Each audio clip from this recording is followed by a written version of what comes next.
You don't hatch beneath your mother's feathers. There is no warm body curled protectively around your egg. No gentle clucking drifting through the shell. No mother hen quietly telling you that everything outside is safe. Instead, your first experience of existence is the relentless hum of an industrial incubator. The air is hot, dry, and filled with the sound of thousands of tiny beaks tapping against thousands of shells. Somewhere nearby, machinery rattles. Fluorescent lights glare overhead with all the warmth and tenderness of a hospital waiting room at 3 in the morning. Then, your shell cracks. You push, you twist, you kick with two legs that currently have the structural integrity of overcooked spaghetti. After several exhausting minutes, you tumble into the world as a damp yellow ball with enormous feet and absolutely no idea what is happening. Congratulations. You've been alive for 6 seconds and you're already on a conveyor belt. Around you, other chicks are collapsing out of their shells, slipping over one another and peeping at maximum volume. Everyone looks equally confused. It's less like witnessing the miracle of birth and more like arriving at an airport after every flight has been cancelled. In a more natural setting, your mother would gather you beneath her wings. She would keep you warm, protect you, and teach you which sounds meant food, danger, or stay close. Mother hens even communicate with their chicks before they hatch. You never hear her voice. Your mother is somewhere else, laying eggs she will never be allowed to raise. Before your feathers have even dried, enormous gloved hands begin picking everyone up. You're lifted, turned over, inspected, sorted.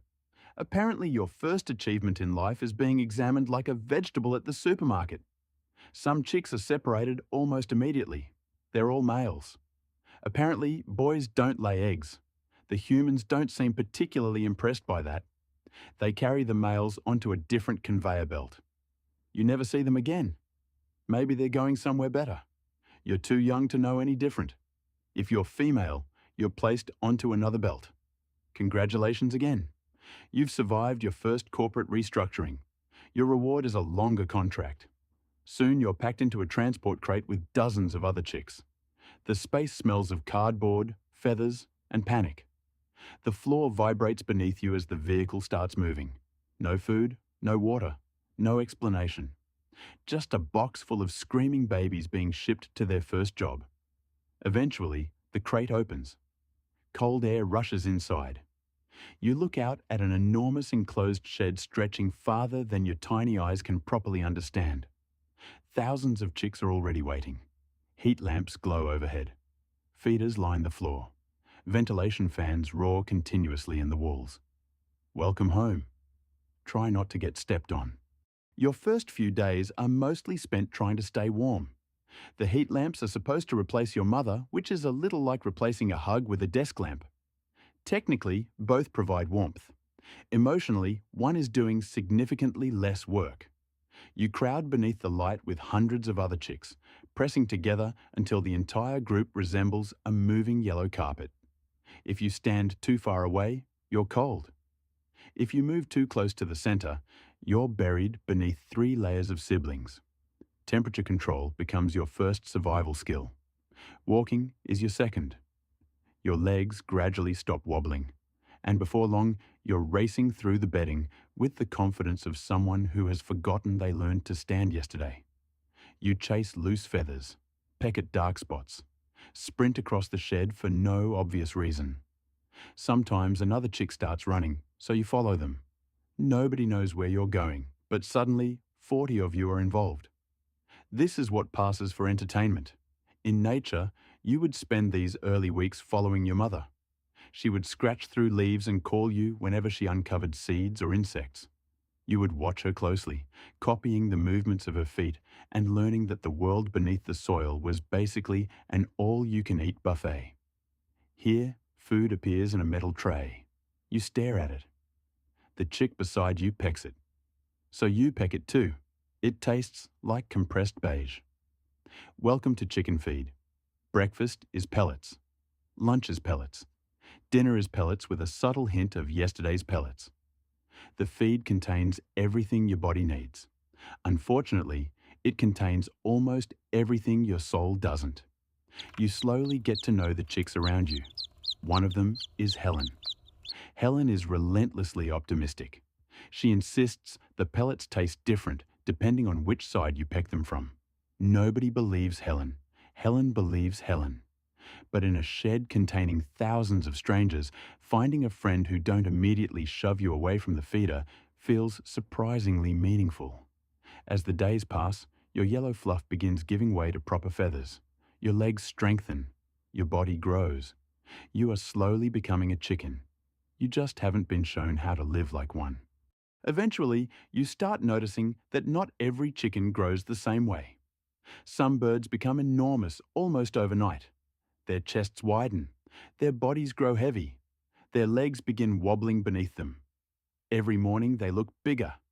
Every evening they sit down a little longer.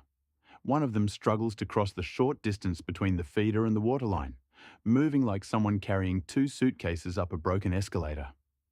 You wonder why they're growing so differently. Maybe they'll become the grown-up version of chickens. Maybe this is just what adulthood looks like. Then, one morning, they're gone. Nobody explains where they went. Helen says they probably graduated. You secretly hope Helen is right. For a moment you feel lucky. You're smaller, lighter. Your legs still work. Whatever happened to them, it probably won't happen to you. You get to grow up. You get to see adulthood. Then your comb begins changing. Your body shifts. Something inside you starts preparing for a purpose you don't yet understand. One morning, you feel a strange pressure. You pace. You squat. You become increasingly certain that something inside your body has taken a wrong turn. Then, after considerable effort, an egg appears beneath you. You stare at it. Helen stares at it and immediately announces it looks slightly lopsided. For one glorious moment, you feel like you've achieved something extraordinary. Then the egg rolls away. A human collects it, and your body quietly begins making another one. That's when you discover what your better job actually is. Your first few eggs still feel special. You inspect each one carefully. You nudge them with your beak. Some instinct buried deep inside you insists they should stay close, that you should gather them, protect them, sit on them. Instead, every egg disappears. Eventually, you stop looking, but the eggs keep coming. At first they're exciting, then they're expected. You don't remember the last day you didn't lay one. Your body simply decides. You don't get a vote. Either way, the whole shed joins in. One chicken lays an egg, and suddenly it sounds like an office where somebody finally fixed the Wi-Fi. By egg number 50, the applause feels excessive. Life settles into rhythm. Lights on. Breakfast, egg, pellets, rest. Lights off. Repeat. The strange thing is, you adapt. You know when the feed arrives, little by little. This place begins feeling normal. Maybe this is simply what being a chicken is. Then one morning, your egg doesn't arrive, at least, not on time. You wait. Eventually it comes. The next day, even later. Then another day. Your body isn't broken. It's simply slowing down. For nearly 2 years, you've laid hundreds upon hundreds of eggs. Your bones have quietly donated calcium.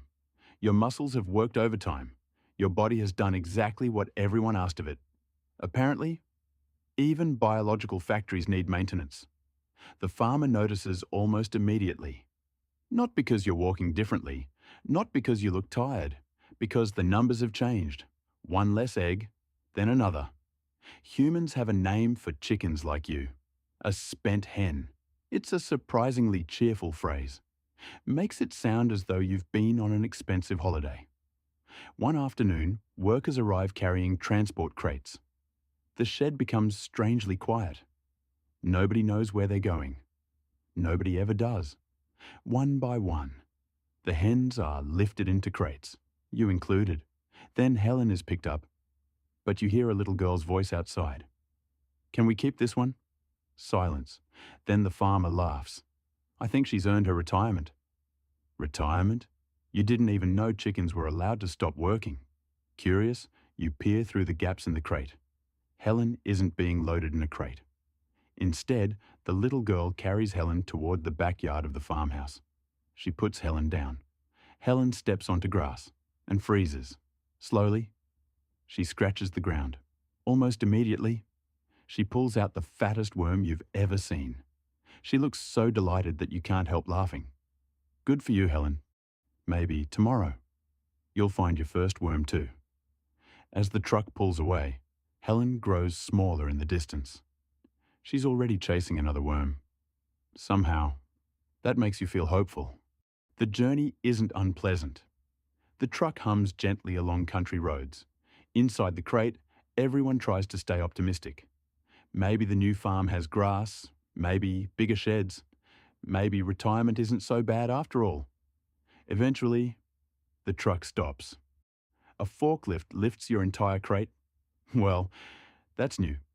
You roll through enormous doors into a bright building. Metal, running water, machines humming somewhere ahead. The crates keep moving. Nobody comes back. Probably another exit. Probably. Then, a smell of blood. One your instincts recognize immediately. Humans carefully lift each chicken out, one by one, calmly, efficiently. They disappear around another corner. A brief flutter of wings. Then, silence. Your crate reaches the front. Gentle hands wrap around your legs. Suddenly, the world turns upside down. You sway gently as the conveyor carries you forward. Ahead is a shallow trough of water. Strange. Why would a chicken need a bath now? Your head brushes the surface. A violent jolt shoots through your entire body. Every muscle tightens at once. The world flashes white. Everything feels impossibly distant. You can't tell whether you've moved or whether the world has. The conveyor never stops. It carries your limp body forward, toward the final stage of the production line. This was never a new farm. It was always a slaughterhouse. You just didn't know it until it was too late. Everything fades. Then you wake up, wet, weightless. You kick instinctively. Wait. Legs? You look down. Green skin. Webbed feet. Congratulations. You have been reborn as a farmed American bullfrog.